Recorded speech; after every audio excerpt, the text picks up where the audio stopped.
Want to welcome as our guest this morning Susan O'Donnell Black, who is the Executive Director of the United Methodist Foundation of West Ohio. How long have you been Executive Director? 2 years? A little over 2 years that she has led the foundation, and her role is pretty much for ongoing strategic vision of the foundation. She oversees the leadership, development, planned giving, fund management, and financial stewardship services of the foundation. And she has 25 years of experience doing fundraising and stewardship of resources, and she oversees the foundation, which includes $80 million of assets, including our endowment fund and parsonage fund. And they have an excellent stewardship program, education program, and so we have invited Susan to come today and to talk with us about one aspect of that, which is legacy planning. So let's welcome Susan. Good morning, everybody. It's so nice to see you. I feel a little bit far away, but I know I need to stand in this spot because I am being recorded. And occasionally I'm going to drink from my bottle. So I apologize, I got dry. I am going to pass around, before I get started, I am going to pass around a clipboard that has a sign up. If you would like to receive the foundation newsletter, we would love for you to have that. And also behind the sign-ups is a little handout that you can take today, okay? So I'm going to start that around. I know you know what to do. You're Methodist, you know how to pass things. Don't forget to send the pen. Forget to send the pen with it, right? So before we get started, and we have some fun technology that we don't normally use, so we're going to try this. Oh, look at that. All right. So as Pastor Jennifer said, I'm Susan Black. I'm the Executive Director of the Foundation, and I'm really excited to have the opportunity to be with you here today and to talk a little bit more about legacy giving. But before we do, let's go to God in prayer for just a moment. Gracious and loving God, you call us to be stewards of your abundance, the caretakers of all you have entrusted to us. Help us always to use your gifts wisely and teach us to share them generously. Send the Holy Spirit to work through us, bringing your message to those we serve. May our faithful stewardship be a witness to the love of Jesus Christ in our lives. We pray with grateful hearts in the name of Jesus Christ our Lord. Amen. Thank you so much. All right, so let's talk a little bit about what we are going to do today. And it's pretty simple. We're just going to consider the main items in an estate plan and understand the value of making a will. We're going to learn about various plan giving options and then see how the foundation may be of help to you and to your church. So first of all, what do we mean by legacy? Well, technically, and of course what we're going to talk about today is the definition, which is a gift by will, or what we call a bequest. But it's also something transmitted from an ancestor. So I'd like for you to think for just a minute about a legacy that you have received. And I would love for you to find a friend nearby. And if you don't have one nearby, then go find someone else who doesn't have one nearby. And just talk for a minute about a legacy that you have received. Go ahead and do that now. Find somebody to chat with, even if it means you got to reach across some chairs. Don't leave anybody out. There's friends behind you. And let's talk for just a minute, about a legacy that you have received. Think about what it meant to you. And what did the people who gave it to you have to do to get it? Go find a friend, guys. I'm not kidding. Talk about a legacy that you might have received. This gentleman over here.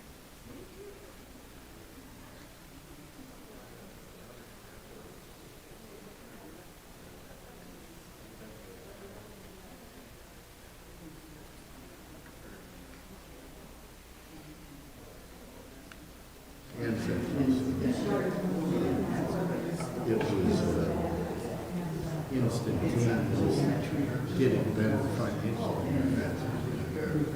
Really did for her and other else.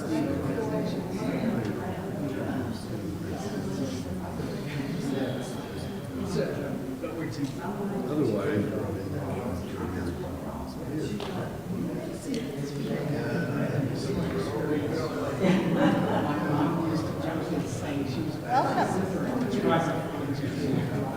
Good morning, welcome.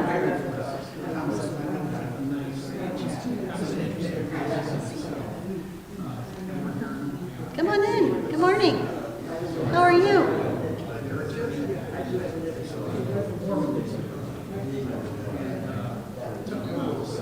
Another 30 seconds or so.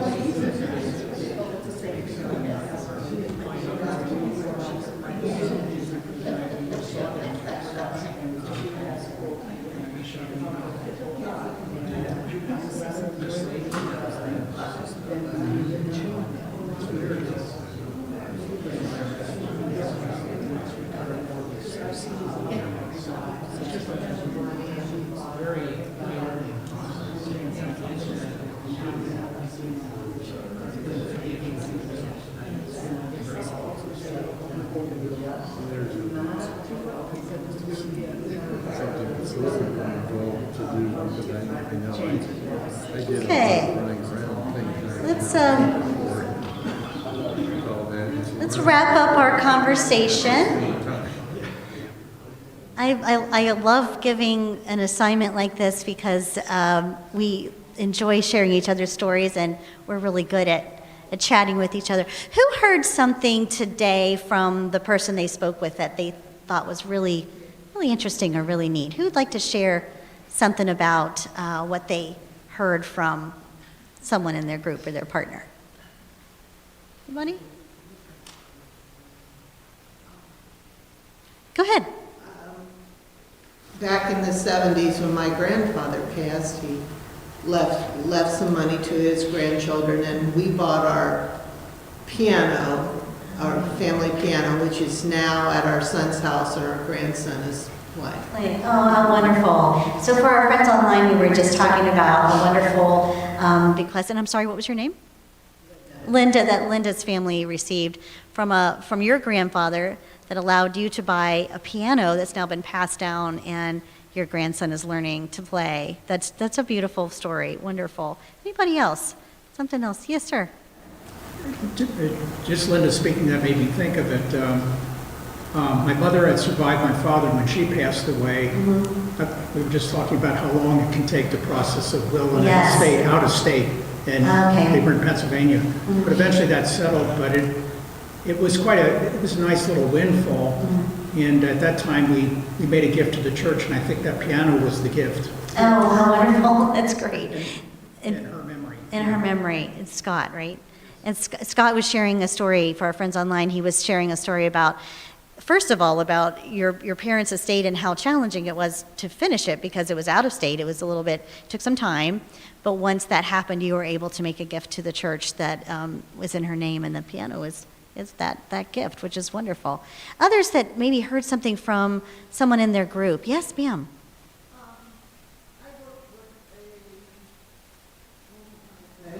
She started out as a girl. She grew up as a woman, and our friendship was that long.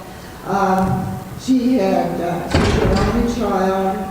She had a high position nationwide, where I worked forever and ever and ever. Anyhow, we became very, very close friends. She went up the ladder a lot further than I did. But when she passed, she had said she was leaving me some money. She left me some money, and I was able to give a decent amount to the church. That's wonderful. And your first name? Ray. Ray. Ray was sharing about a close friend that you worked with for a very long time, who when she passed left you something that you were able to make a gift with, which is wonderful. Thank you all so much for sharing. But, when I think about my involvement in the United Methodist Church, I think about it as a great inheritance, something that was handed down to me by my grandparents and my parents, a legacy that was really passed on to me. And so that's why I wanted to give you the opportunity to talk a little bit about the legacies that you all have received. So let's talk for a moment now about your estate plan. We already did that part. And I'm going to talk about these 4 people in just a minute, but, oops, let's stop it there. There was one more, your estate plan. So when Aretha Franklin died intestate, which means without a will, in 2018, she joined a surprisingly long list of famous people, as you can see here, including Prince, James Dean, and Amy Winehouse, who also did the same.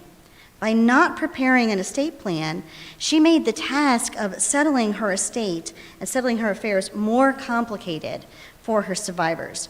So while your estate may not be as large or as complex as Aretha Franklin's, it's still important to have a plan in place in the event of your death. So let's talk about that for just a moment. Estate plans are really more than wills. They have several goals and include a number of documents. And here's really what I mean by that. First of all, your estate plan is something that helps you really account for all your assets.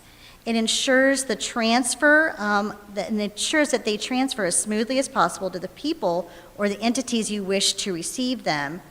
And you want to make sure that others know about those plans, so that they can understand your wishes. And it also can include financial and medical power of attorney, healthcare proxy, and a living will.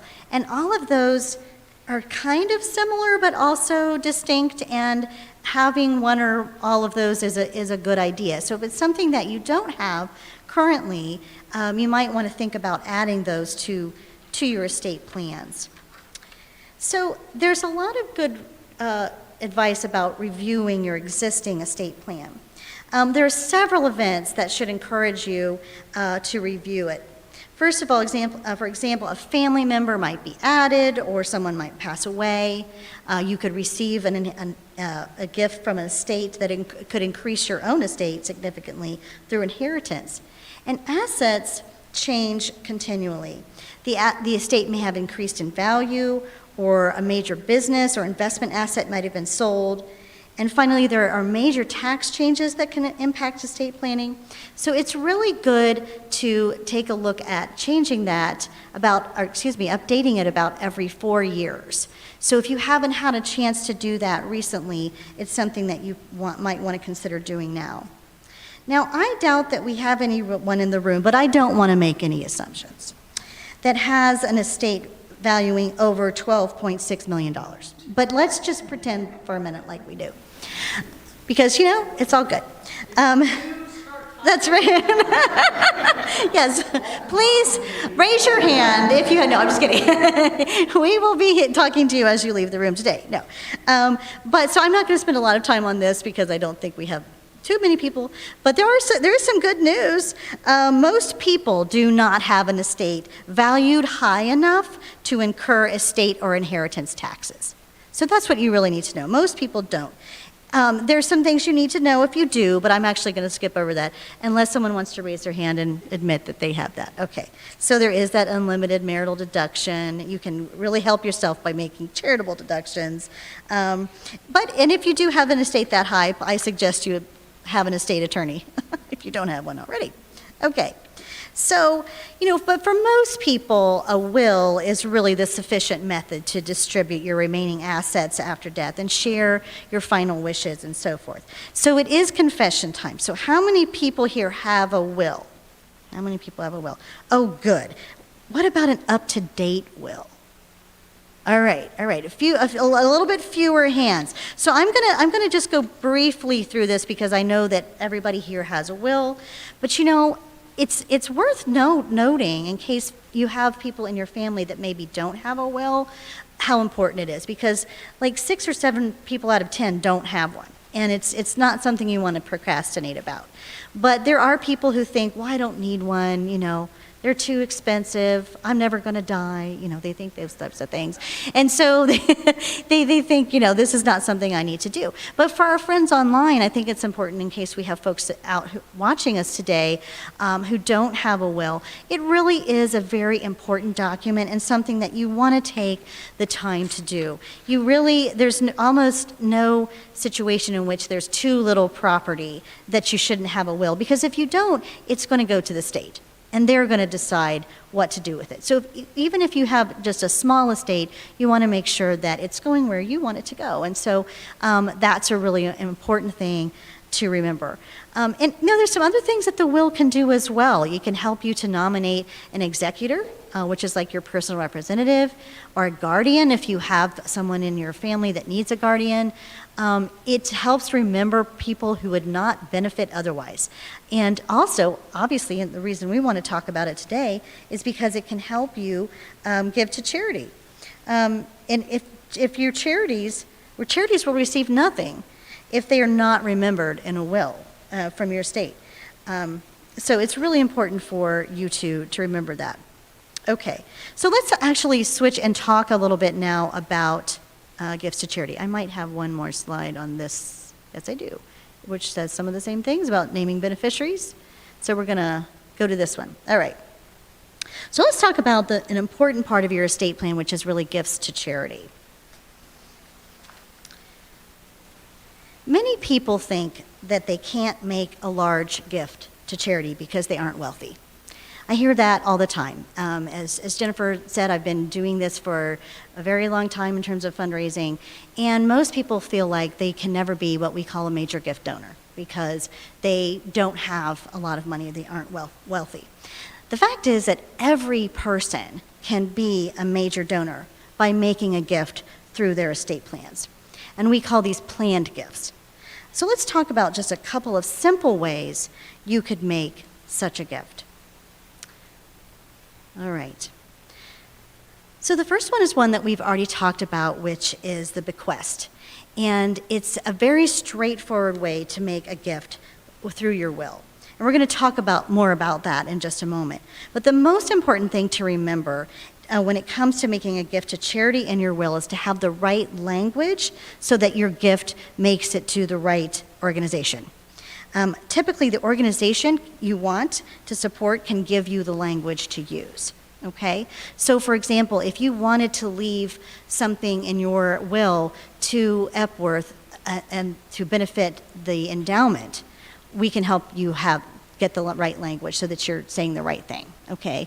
So it's important to make sure that whoever you're leaving money to in a bequest in your will, that you have the right language in there so it goes to the right place. Because you don't want to have people chasing down the wrong thing. All right. So you may not be aware, maybe you are, that a retirement plan is actually one of the most expensive assets your family will inherit because it will be taxed if it is left to your children. So if you leave it to a spouse, then you have an exemption, but if you leave it to children, they will be paying taxes on that. And you can lower that tax by making a beneficiary designation to charity or creating a charitable remainder trust that will provide income to your children and ultimately benefit the family. So I realize that was a little bit complicated, what I just said. We're going to talk more about charitable remainder trusts in a minute. But you can help, if this is a situation that you're in, where you have a retirement plan that would go to your children, there's probably some things you could do to help lower their tax burden before you pass away. So just think about that. And one of those ways would be to make any charity, but especially your church, the beneficiary of a designation from that. Another easy way, let's see if it wants to do this for me, is gifts of life insurance that are no longer needed. Sometimes we buy life insurance policies as like a separate policy earlier in life. We keep paying those premiums, but maybe we don't really need that life insurance policy anymore. But that's a very simple thing that you can go in and quickly, easily change the beneficiary designation on a gift of life insurance that you no longer need. Or let's say that your children are doing fine, they're not going to need that. Your funeral expenses are covered, or your estate plan is already covering most of what else needs to be done. And this is not something that folks really need, but you could make a really nice gift to charity with it. So that's a very easy thing to do. Another thing is gifts funded by appreciated stock or real estate. So you may have stock or real estate, again, that isn't necessary for your estate plan. It's not something that you want to pass on, or you're concerned about any sort of tax burden around real estate. So this is another thing that you can do. You can work with the foundation. We can help you with appreciated stock or real estate that might need to be passed on. So that's another sort of obvious or easier way to do a bequest or a planned gift.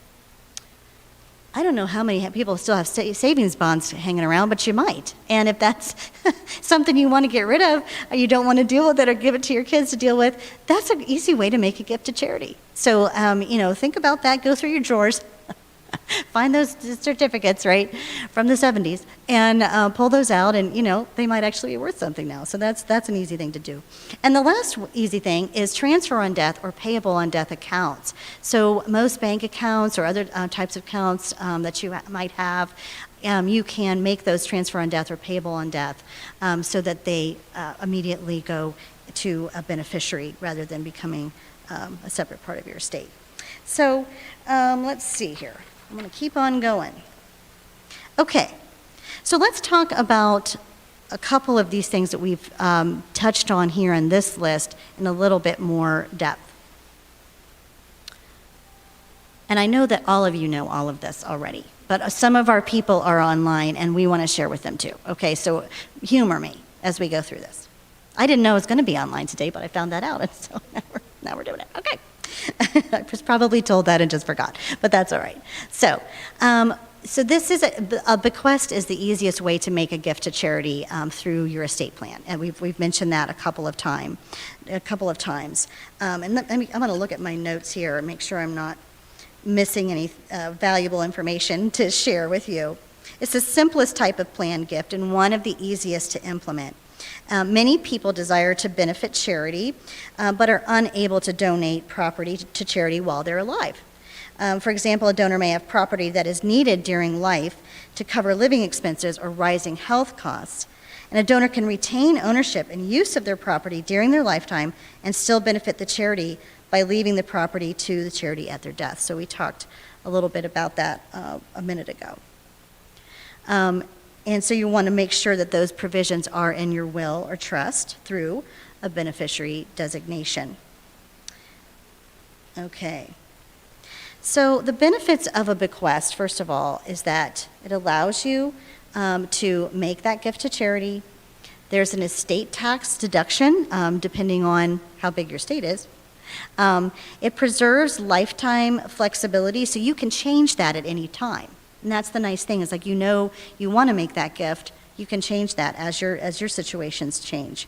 And the amount given to charity is not subject to federal estate tax. A bequest preserves lifetime flexibility, and a donor is able to use and control property while alive. So I think we've probably covered that pretty well at this point, but again, for friends online, this is what is probably the easiest way to give a gift to charity. But I do want to cover this next bit of information, which can be helpful, and I realize this may be a little, you can read it easier than I can. Okay. So there's 3 types of bequests. There's a specific bequest, a residual bequest, and a contingent bequest. So as you're looking at your estate plans, you might want to think through exactly how you want this to work, because a specific bequest is the most cautious choice, and that's if you have a specific amount of money in your will for the charity of your choice, whether that's the church or something else. And the reason that's the cautious choice is because you may find that you might be able to actually make a larger gift if you use the residual bequest instead, which is a percentage of the balance remaining after taxes. So that's likely to be larger than your specific bequest typically. And then your contingent bequest is one that you probably want to steer clear of, because it's a gift directed to an organization if the intended heir does not survive. So if you say, something goes to a person, and if that person passes away before you do or whatever, then the charity receives it. That's the least likely to actually get to the charity is with the contingent. So you might want to think about taking a look at your will, taking a look at your estate plan and say, is that really what I want? Do I want to make sure that the money gets where I want it to go, and is the largest one that I can make? So just be careful about which type of bequest you make. Okay, let's switch now, and we're going to talk a little bit about charitable gift annuities. So, charitable gift annuities are a contract between a donor and a charity, and the foundation offers charitable gift annuities. And right now, rates are very good, so it's a great time to get in on a charitable gift annuity. And basically what happens is the donor makes a gift to charity, and then the charity agrees to make fixed payments for life of income to the beneficiaries. So if you make a CGA with the foundation, you can receive a quarterly payment for life, and then the residual or the residue of that gift is then given to the charity of your choice. Let's say that's the church. And it's a especially good alternative to savings accounts or CDs. So if you have funds that are sitting in CDs or sitting in savings accounts, this is actually better because it's being invested, it's growing, and you're also receiving an income from it still, but then there's a gift to charity at the end. So it's a pretty good deal. And so we do have those available for you. And if that's something that you would like to talk about, please let me know. So let's just talk about the benefits to that quickly. So obviously it allows you to make that gift to charity. There's a charitable tax deduction. I believe that's now rather than when you make the gift, rather than through your state. You can have fixed payments for 1 or 2 lives. So if you and your spouse want to start a CGA, you can have a 2-life CGA, and it passes from the primary to the secondary before it goes to the church after both lives are over. And there are, higher rates for older adults and a partly tax-free payment. I'm going to read this to make sure I'm not missing any important information. I think we talked about this. Okay, so gift annuity payments are not dependent upon the charity's rate of return. Instead, the payments are based on a rate schedule. And many charities use a rate schedule set by the American Council on Gift Annuities.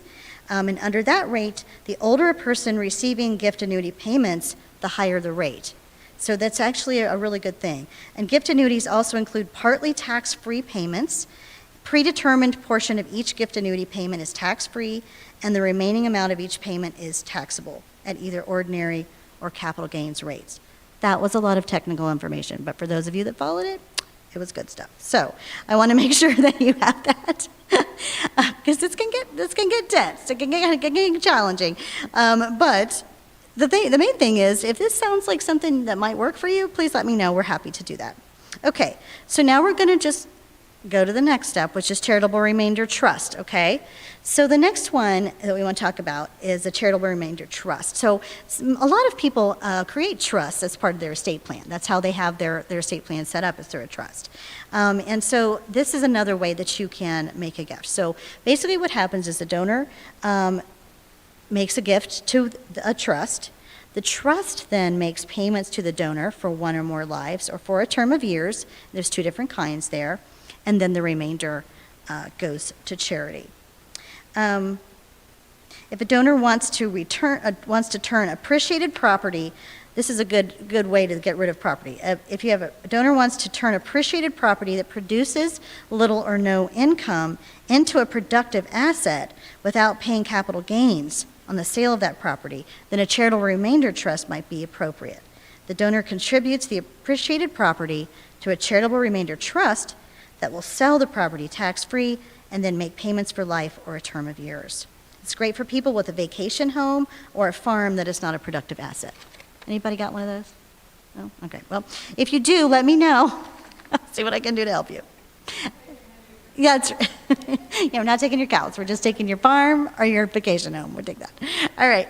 So again, with the trust, it allows you to create that gift to charity. There's a charitable tax deduction, fixed payments for life or term, and increased income, and the trust sells the asset tax-free. So it's one of those things where if you have an estate attorney, they can help you with this.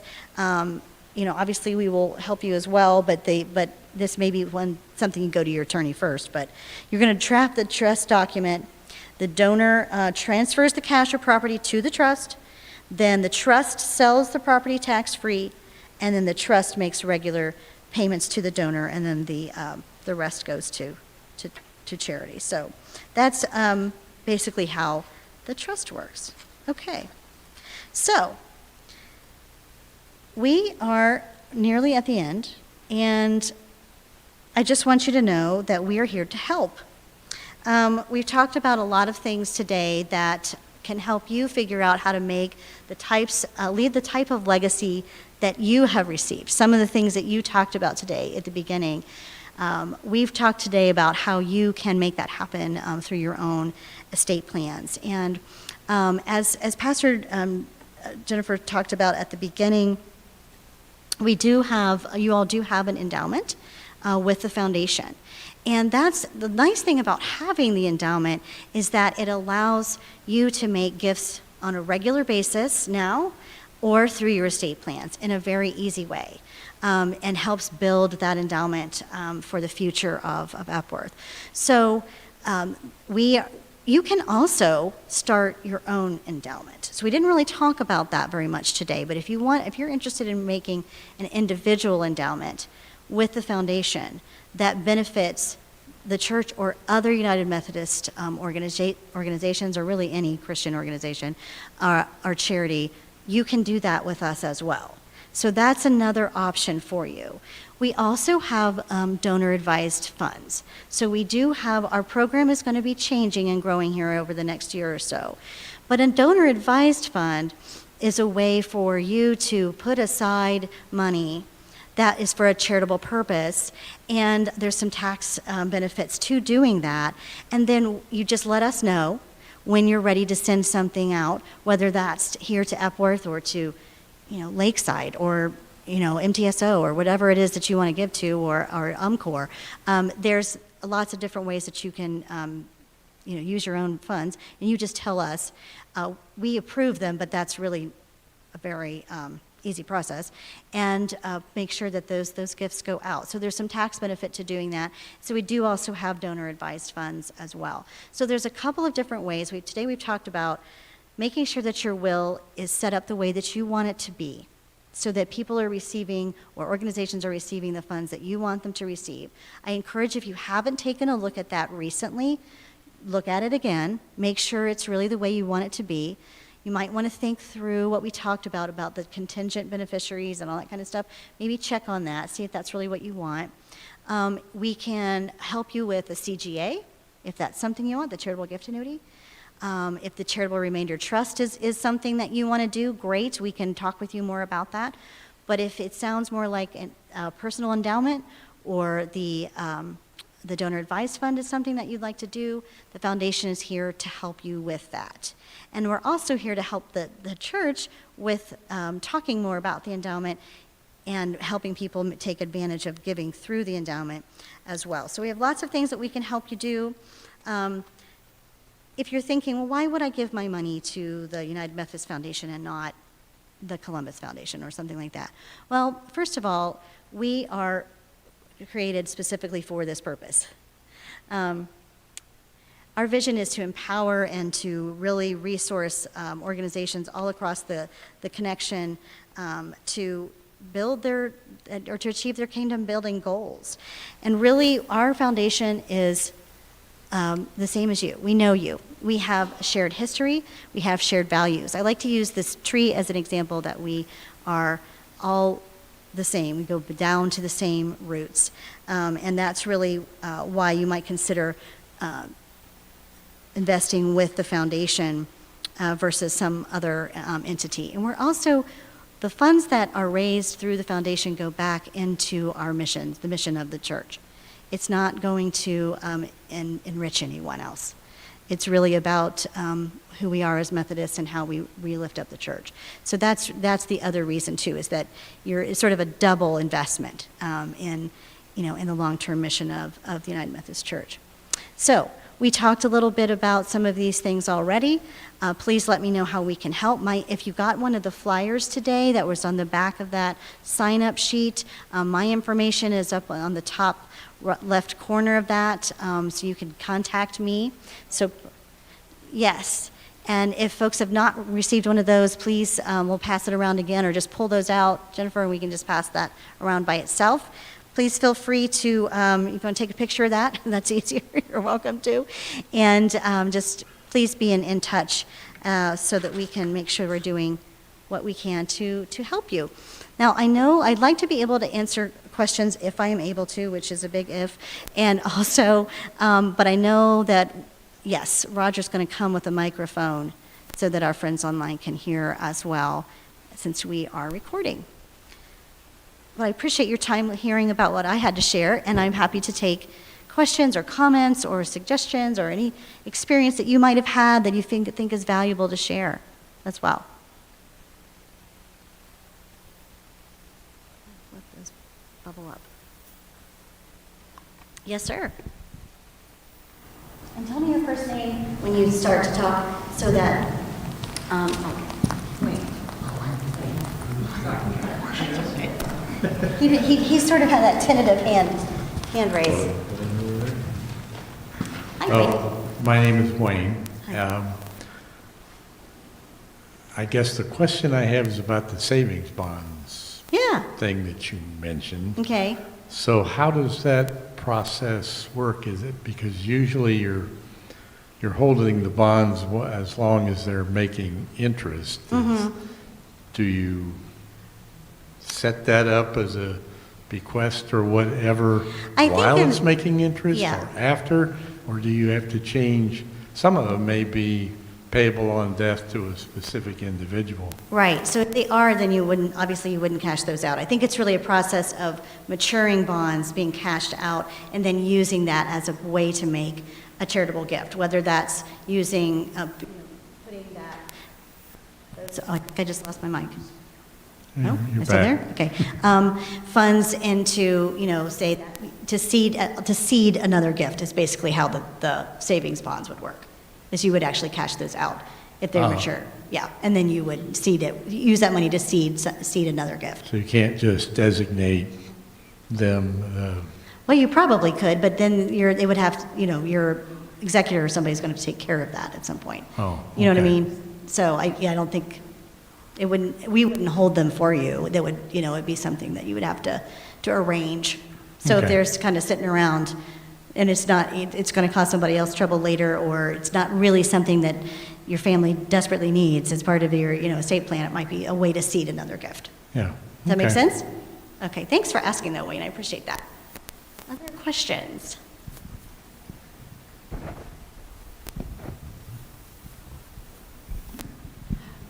So the bequests, like I have included Epworth Endowment in my will, so I didn't know that there had to be a particular language for that.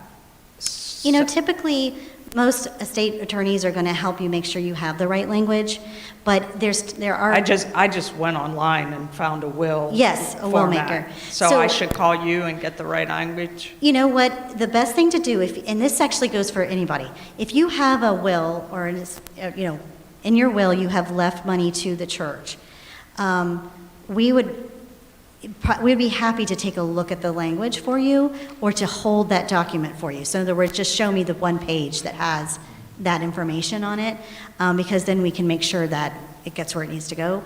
But yes, it's not overly complicated, but there are examples where people had the slightly wrong name of the organization, or they had the slightly, you know what I mean? Like, so you've really got to make sure that it's saying what you want it to say, so that it doesn't get hung up somewhere. That's really all there is to that.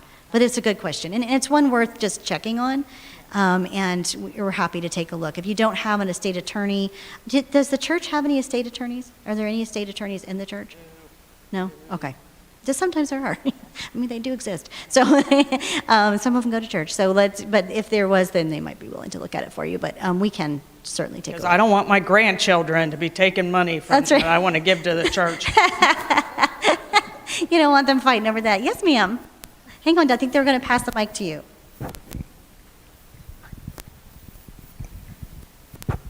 Good morning. Good morning. Yes.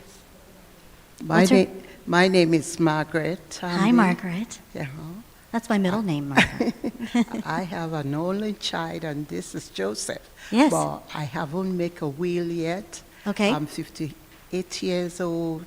I have 2 life insurance with Mm-hmm. a saving bond. So how can I go about? Okay. So the first, and actually, Jennifer might be able to show you the one she found online, because you can make a will for free, but you really do need to actually make it legal. I think you have to notarize it, yes. Okay. So it's an easy way to do that. But if you, do you have children that are going to need additional care throughout their lives? No, really. No, okay. So then you're good, because that would require some special trusts that you might need to set up. But simple way Yes, to do like it is, to the church.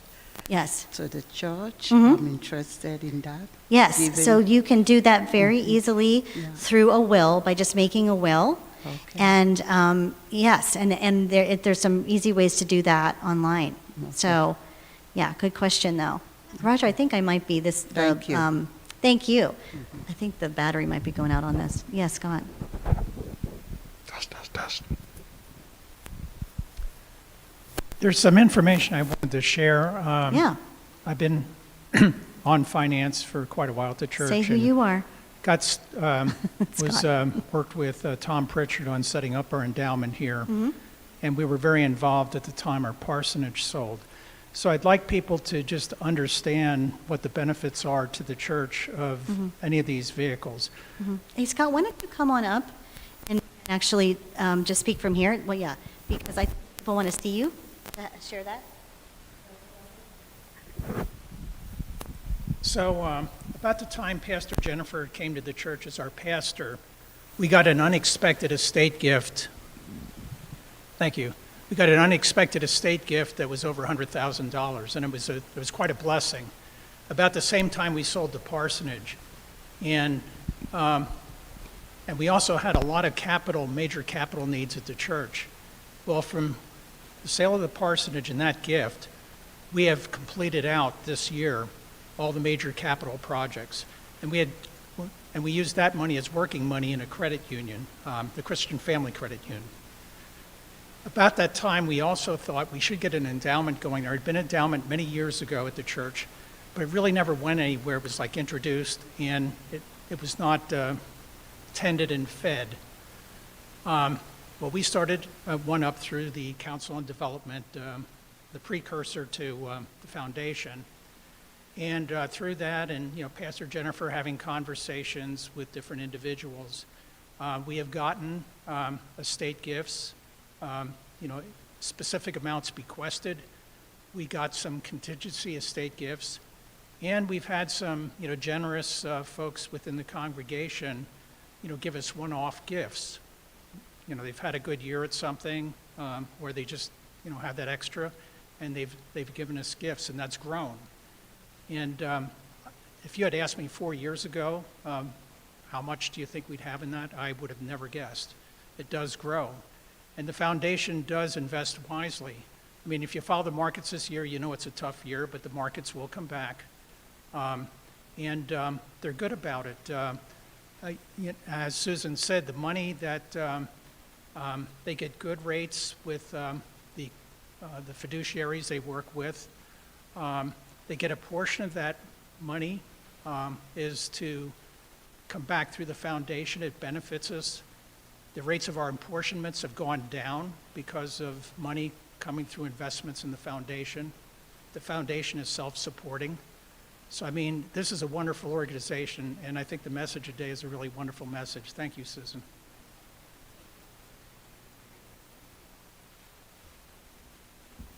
I didn't know I was going to get a testimonial. That's nice. All right, thanks very much, Scott. Okay, other questions? Yes, ma'am.